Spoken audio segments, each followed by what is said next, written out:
তুমি ওকে ভুল ভাবছো, ওর কোনো দোষই নেই। ওর হাতে ফাঁকা দুদিন সময় ছিল, ও তোমায় ভরে ভরে সময় দিয়েছে, তোমার গল্প শুনেছে, তোমায় দুদিনের জন্য ভালোবেসেছে, ইম্পর্টেন্টও ফিল করিয়েছে। তা বলে কি সারা জীবন তোমার কাছেই পড়ে থাকবে? কাজকর্ম নেই নাকি? আর তুমি ভাবছো ও তোমায় চিট করে চলে গেছে। তুমি ভাবছো নাকি এসব? হচ্ছে নাকি কষ্ট যে দুদিন এত স্পেশাল ফিল করালো আর দুদিন পরে আর চিনতেই পারছে না? হচ্ছে কষ্ট? তাহলে দুটো লাইন তোমার জন্য, যে হয়তো আমায় স্ক্রল করেও পরে রিলে গেছে, এক জায়গায় আটকে থাকা ভীষণ রকম কড়া। তুমি আমি সবাই জানি একটা কথা খাঁটি, একবার যে ফসকে গেছে যায় না তাকে ধরা।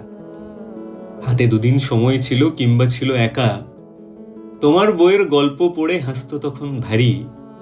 নতুন নতুন বইয়ের মলাট উল্টে পাল্টে দেখে ফেলে রাখে ঘরের কোণে হাজার বইয়ের সারি।